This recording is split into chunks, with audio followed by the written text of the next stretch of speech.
abeeyo banaamwongera ekisanja. Pulezidenti Museveni abadde ku ssomero lya Nyadri Urban Secondary School mu disitulikiti y'e Malacha bw'abadde akuyega abeeyo bamulonde mu kalulu k'omwaka ogujja. That dynasty collapsed around 1400. There was peace. That's why in some areas they are worshipped as if they are gods, but because they were brought peace, and then when they left, everybody regretted.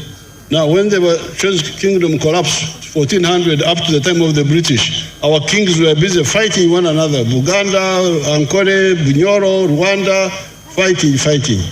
And when the British came, they also started their own wars with Kabarega, with Mwanga, then with the Karamajong cattle rustling. Then after independence, situation became worse. The wars. Tesa and Obote. The conflict between Idi Amin and Obote. The wars to get rid of Amin. Suffering of the people of West Nile when Amin was defeated. The wars between NRM and the UPC. Minisita w'ebyenjigiriza n'ebyemizannyo mu ggwanga era mukyala w'omukulembeze w'eggwanga Janet Kataaha Museveni yeeyamye okwongera okutumbula ebyenjigiriza mu bbendobendo eryo n'abasaba okulonda NRM. We must now build more schools, more health centers, because our people are too many now for what has been done so far. And President Museveni wants to ensure that no child will be left behind. Every Ugandan child of school-going age must get education. Yes, Speaker wa Parliament era omumyuka ow'okubiri owa ssentebe wa NRM Nnaalongo Anita Amongo Magogo agambye nti abantu b'e Malacha singa balonda NRM baakwongera okuloza ku nkulaakulana era agambye nti NRM yakwongera amaanyi mu nkola eya parish development model. And we have assured them that as government we are going to make sure we follow it up and make sure that those who have taken the money are brought to book. Well, Your Excellency, we want to thank you so much for being a godly leader. Dennis Samson Obuwa amyuka ssentebe wa NRM atwala ebbendobendo ly'obukiikakkono bw'eggwanga asinzidde wano n'agamba nti tebayinza kukkiriza ebituukiddwako gavumenti y'e NRM okusaanawo bwe bityo nga n'olwekyo abantu mu bitundu by'obukiikakkono bw'eggwanga basaanye okunyweza enkolagana ne NRM. Abakulembeze e Malacha bakulembeddwamu Ofeki Gabudiero bawanjagidde gavumenti okwongera okubafaako okubatuusaako enkulaakulana omuli ebyobulamu, amasomero n'ebirala. Is a health center grade 2 was supposed to be built, but up to now the money which was budgeted for the upgrade has not been implemented. Your Excellency, the foundation you laid for a council complex, you had a pledge of 100 million. The people of Malacha have requested that at least today he should have this time to get from you the 2 billion shillings the cow is demanding from us and the government to complete that house. Ebyo nga biri biti omukulembeze wa National Unity Platform Robert Kyagulanyi Ssentamu amanyiddwa nga Bobi Wine abuulidde abavubuka mu Uganda nti basaanye okukimanya nti balina omulimu omunene ogw'okukyusa ekifaananyi ky'eggwanga. Kyagulanyi ategeeza nti omuwendo gw'abavubuka munene mu ggwanga wabula nti ate ekyennyamiza be basinga okubonaabona nga n'olwekyo basaanye okwenyigira butereevu mu lutalo lw'okununula eggwanga lyabwe. Okwogera bino Kyagulanyi asinzidde mu disitulikiti y'e Kibuku mu kunoonya akalulu akanaamutwala ku ntebe y'obwa pulezidenti akagenda okubeerayo omwaka ogujja 2026.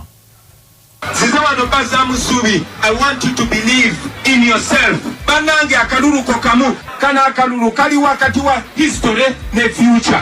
Kana akalulu kagenda kuba kanjawulo. Meka na kalulu kafuula kenjawulo nga buli omu avuddeyo. Ensonga lwaki tutambula ne tutuuka ku miliyoni ne miliyoni z'abantu beeyo mulonde nga tonaba kulonda. Njagala omanye ki kye tulwanirira. Bw'omanya ki kye tulwanira ate nga nakyo ngenda kibalaga. Then naawe obeere agent. Okungene banno okuva ku maamawo ne taatawo muveeyo mulonde. Kooti enkulu mu Kampala eragidde ab'obuyinza omuli ebitongole ebikuuma ddembe okutwala mu kooti eyo bannakenya babiri okuli Bobby Njagi ne Nicholas oyo abagambibwa nti baawambibwa era ne babuzibwawo ebitongole ebikuuma ddembe bwe baali ku lukuŋŋaana lwa National Unity Platform. Omulamuzi Simon Peter Kinobe yayisizza ekiragiro kino n'alagira ebitongole ebikuuma ddembe bireete abantu abo oba balamu oba bafu ng'ennaku z'omwezi 21 omwezi guno.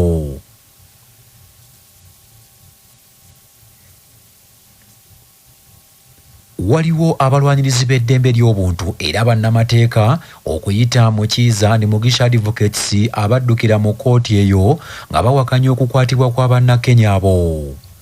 Mu musango guno bavunaana omuduumizi w'eggye ly'eggwanga General Muhoozi Kainerugaba, Ssaabapoliisi w'eggwanga lino Uganda Ssaabawolereza wa gavumenti n'abalala olw'okukwatibwa kw'abantu abo kye balumiriza nti baakwatibwa mu ngeri ekontana n'amateeka.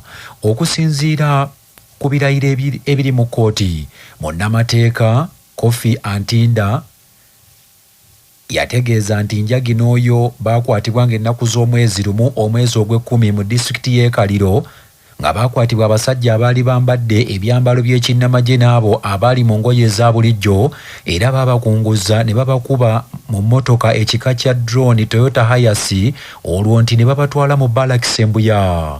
Antinda ategeezezza nti abantu abo okuva lwe baakwatibwa tebaddangamu kusisinkana muntu yenna wadde munnamateeka waabwe.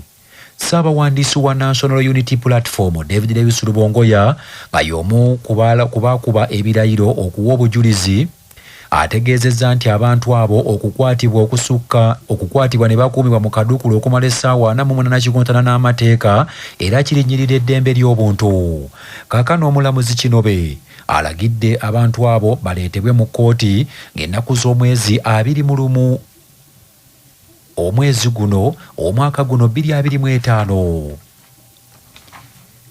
Ng'ebigezo bya siniya ey'okuna bigenda mu maaso, disitulikiti y'e Wakiso egambye nti tegenda kukkiriza bubbi bwa bigezo n'emigozo bano gyonna egibeerawo ng'abaana babikola tekubanga byonna yabinogeradde eddagala. Omusasu waffe Ssaalongo Kawuma Masembe yayina ebisingawo.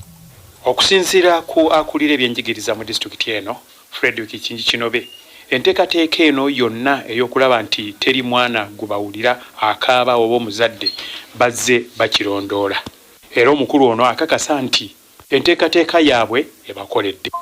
Ensonga ey'abaana babanjibwa ebisale oba abalemesebwa okukola ebibuuzo twakwebaza Katonda nga Wakiso District nti abaalina obumulumulu bwalabikirawo ng'olusoma luno olw'okusatu lugenda okutandika. Era ensonga ne tuziyingiramu ate nga tuvudde emabega. Buli kiseera bwe tufunira akadde okwoga n'abakulu b'amasomero ne ba directors za private schools nga tubategeeza nti abo banja ensimbi, banja abaana ba senior 6, banja abaana ba senior 4, banja abaana primary 7 candidate classes.